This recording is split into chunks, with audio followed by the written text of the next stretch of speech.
Alan Rickman, widely recognized for his unforgettable portrayal of Severus Snape in the Harry Potter series, was much more than just a brilliant actor.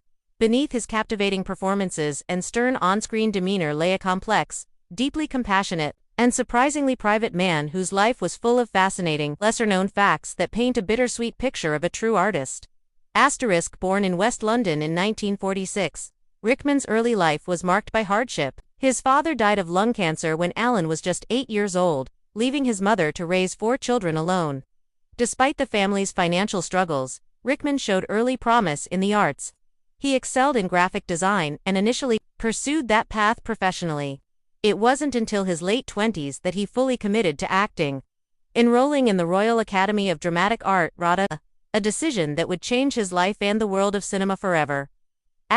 One of the most surprising aspects of Rickman's career is how late his rise to stardom came. He was 41 years old when he made his film debut as the iconic villain Hans Gruber in Die Hard.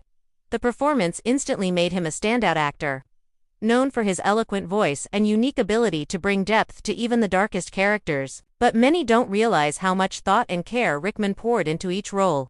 For instance, he nearly turned down the role of Snape in Harry Potter, fearing the character would be too one-dimensional. It was only after J.K. Rowling secretly revealed Snape's full arc to him years before it was public that he accepted the role, committing to it with unmatched depth and subtlety.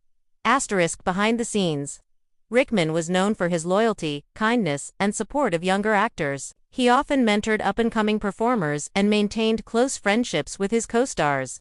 Daniel Radcliffe once said that Rickman bought him his first camera and always made time to support the projects of those he worked with. Despite his reputation for playing intimidating characters, those who knew him best describe him as warm, witty, and incredibly generous.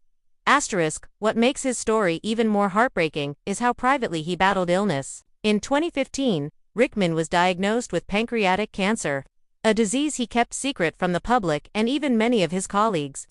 He continued to work quietly, appearing in films and lending his voice to projects despite his declining health. His death in January 2016 shocked the world and left fans and fellow actors devastated. Few knew he was even sick. Alan Rickman's legacy is not just in the iconic characters he played, but in the lives he touched and the elegance he brought to every role. His voice, his presence, and his rare ability to portray the gray between good and evil made him a singular force in film and theater. The sadness of his loss is deepened by the realization of how much more he might have given the world, both on and off screen, had he lived longer.